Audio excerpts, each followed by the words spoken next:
Há uns bons anos, a gente tem desgastado a natureza, a gente tem devastado matas, estragado rios, a gente tem buscado uma tecnologia absolutamente imediatista e cada vez mais tem nos dado conforto, tem nos dado respostas, sim, isso é verdade, mas não só degrada a natureza, mas também tem nos tornado fracos, virtuosamente fracos. Vou falar de um modo muito simples. Quando nossos avós, nossos bisavós faziam negócio, aquele negócio no fio do bigode, ou seja, aquilo que eu falo, de fato, eu assumo até o fim, não existe mais hoje. Hoje a gente vai, assina um contrato, e mesmo tendo assinado o contrato, faz lá o documento, ainda a pessoa acha no direito de questionar aquilo que ela assinou. Muitas vezes alegando, eu não entendi, eu não sabia que era isso. E isso acontece com todo mundo que faz negócio. Então você quer vender alguma coisa, antes era no fio do bigode, na palavra. Hoje não, você faz um contrato e ainda é possível que a pessoa conteste o papel que ela mesma assinou. Então a gente está ganhando de fato facilidades, mas essas facilidades têm tirado justamente a força do nosso caráter. A resiliência, que é algo bem próprio. Ontem eu dizia na missa das celebrações, eu olho para as crianças, porque vão ser aquelas que mais vão sofrer, se é que as nossas gerações já não têm sofrido um pouco. Eu olho uma criança entrando na fila para comer antes de uma pessoa mais velha. E eu sou da geração que isso me espanta.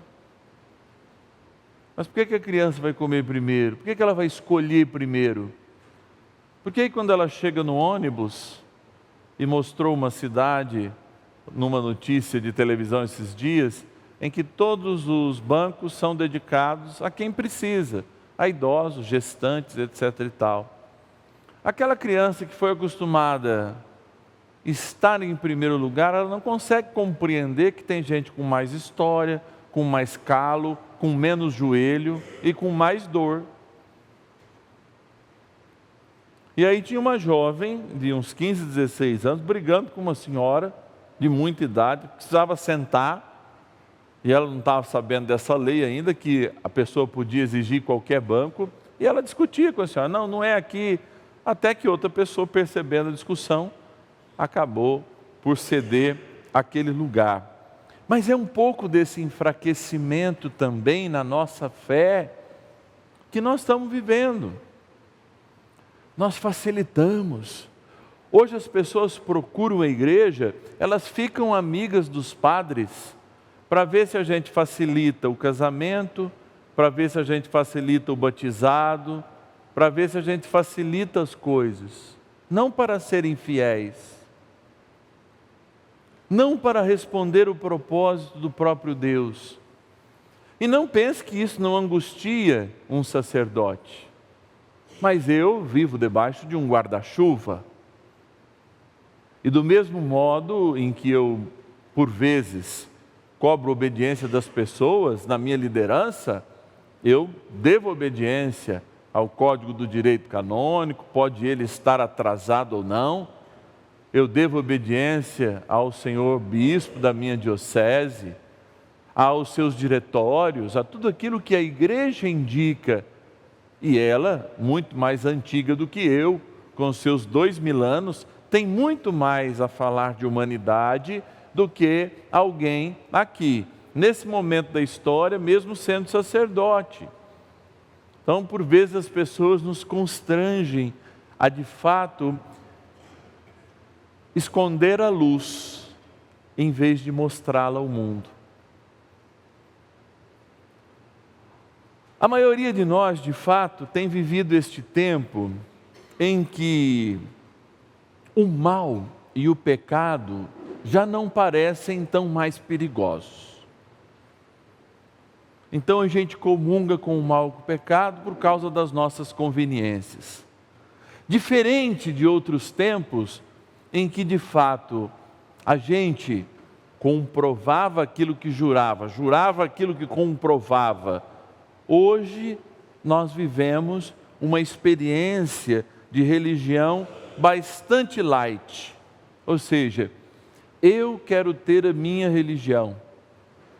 Mas nesse princípio, nós somos colocados como perversos da nossa própria alma.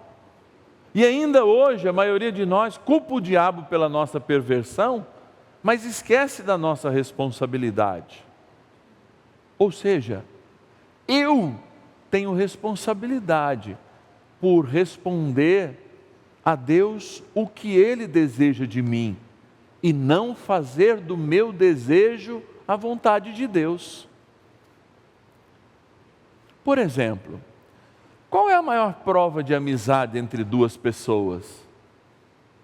Eu conheço e tenho aí amigos que não enchem umas mãos, que eu conservei desde a minha infância, em que eu sei que se eu estou num ambiente junto com eles, eu sei se eles não estão gostando. E eu sou aqueles que chega perto deles e fala assim, vamos embora.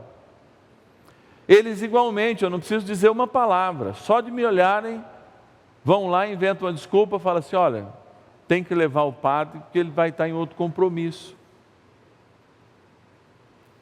Essa intimidade só pode acontecer se de fato a gente convive juntos por muitos anos.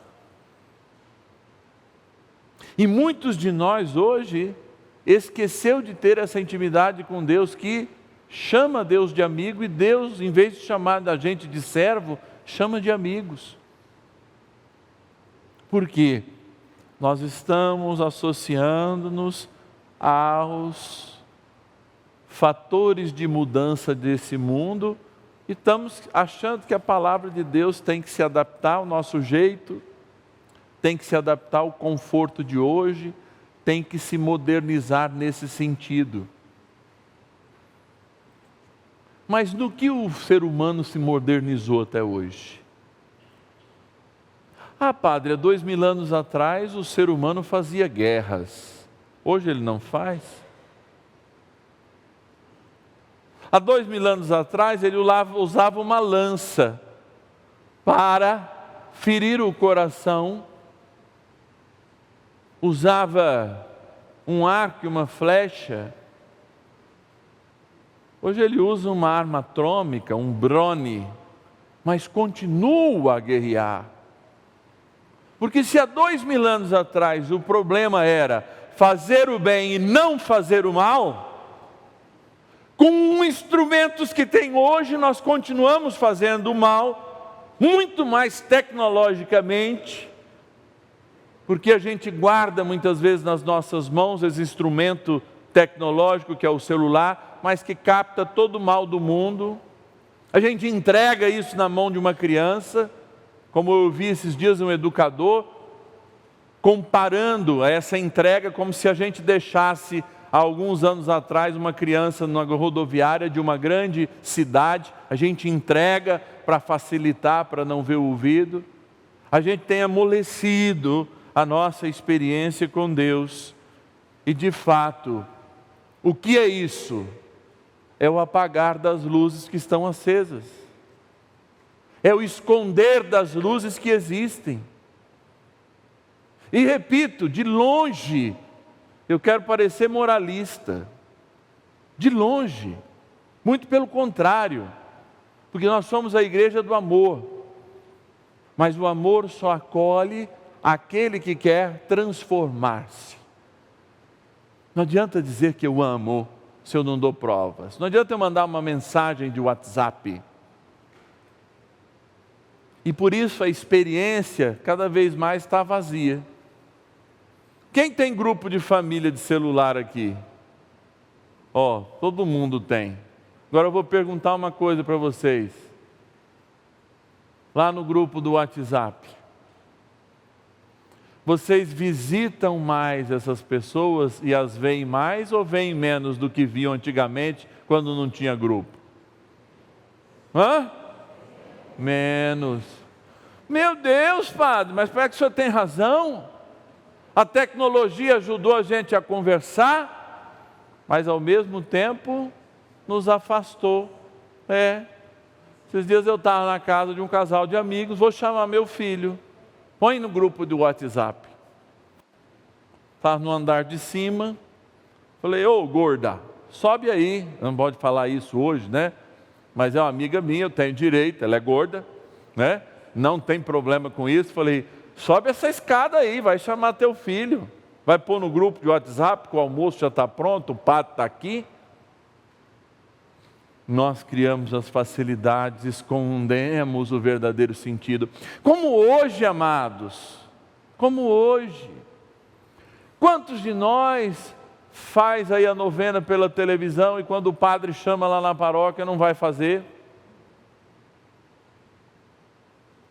Quantos de nós acha que a missa transmitida pela televisão, e eu falo isso incansavelmente, para você que está em casa é só celebração da palavra, você comunga a sua palavra, mas a Eucaristia é a fração do pão. Você tem que ir na tua igreja se você tem saúde e se você pode.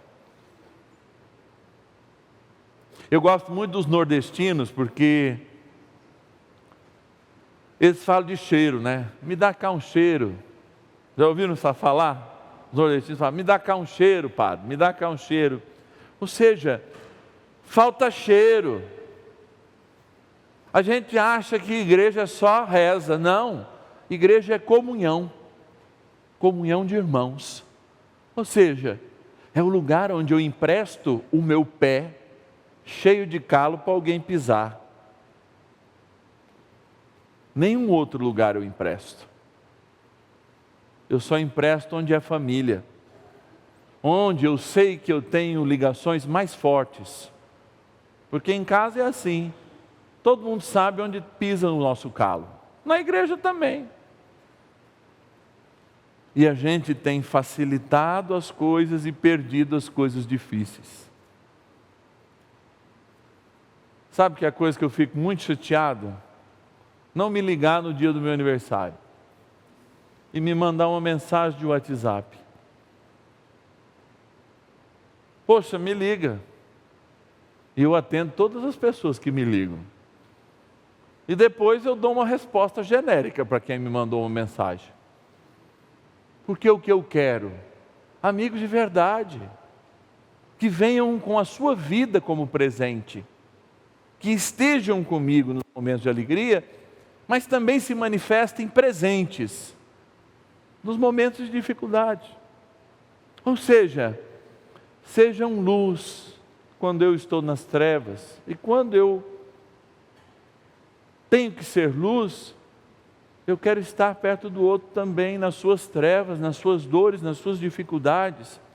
Porque é isso que Jesus fala, olha, eu não criei e eu não morri por vocês para vocês ficarem escondidos, para vocês ficarem atrás de uma televisão ou de um celular. Eu criei vocês para que vocês sejam luz uns para os outros. Para quando uma luz estiver apagada, a outra se acender. Para quando um cheiro estiver ruim, o outro superar o cheiro com um cheiro bom. Mas, sem viver juntos, não cai aquele alívio na barba do Araão, como diz os Salmos. E os irmãos que estão lá fora não nos reconhecem por uma fé que gera amor, obediência, encontro. Nós estamos falando de um santo hoje que viveu tudo isso. Tudo isso. Foi obediente durante anos por causa dos seus estigmas. As pessoas duvidavam, ele tinha as marcas de Cristo, das chagas de Cristo em suas mãos, São Padre Pio. E ele foi preso, proibido de rezar missas no público, proibido de viver o exercício da sua vocação maior, que era passar 8, 10 horas num confessionário, tirando as pessoas das trevas e sendo luz. Mas São Pio nunca reclamou por ser obediente. Porque quando a gente é obediente, a gente gera paz. E quando a gente obedece, a gente nunca erra. E no fim da sua vida, aquele que havia imposto, ajudado a impor cientificamente essa pena para ele, vai e lhe pede perdão.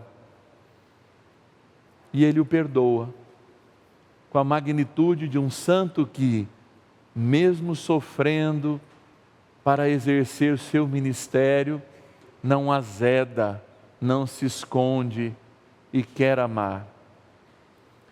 Então, amados, não é para sair do grupo da família, não. Eu já saí de todos porque eu sou bravo. Me põe lá, eu vejo a primeira briga, a primeira indireta, que às vezes não é nem para mim, eu não dou conta, eu já saio. Porque eu nem uso com frequência WhatsApp e essas coisas. Mas não é para isso não. Entendam, isso é para facilitar uma coisa, mas a gente não pode deixar que isso dificulte outra. Um olhar, aquele tempo de espera, aquele bolinho de chuva, aquele cafezinho passadinho da hora, aquele arroz com bife que você prepara para um neto, aquele macarrão que você come na casa daquela pessoa, da tua família. Estes são os sinais que nos acompanharão. Vamos ser diferentes, vamos pisar por vezes nos calos uns dos outros, mas seremos aqueles que se amam. E essa é a nossa maior luz, que a gente não pode esconder. O amor para o mundo se traduz num amor nosso, um amor entre irmãos. E para isso precisa ter perdão, para isso precisa ter uma vida de oração, para isso precisa ter renúncia e sacrifício, para isso precisa se aproximar sempre do pão da vida. E glória a Deus que nós estamos hoje aqui, celebrando o pão da vida. E São Pio ele diz uma frase muito interessante que eu concluo: para que a gente seja luz, a gente tem que entregar sempre o nosso passado à misericórdia de Deus, o nosso futuro à sua providência e o nosso presente ao seu amor. Passado misericórdia, futuro providência e agora o presente é essa luz que vem de Deus e que se chama amor. Amemo-nos uns aos outros como Ele nos amou e de fato seremos uma luz que irá brilhar para esse mundo com tanta força que vai espantar aqueles que se assustarão e ainda ver que existe amor no encontro, no perdão, existe amor na família. Essa é a única coisa capaz de fato ser a luz que o mundo precisa. Um amor testemunhado em nossas vidas. Louvado seja nosso Senhor Jesus Cristo. Para sempre seja louvado.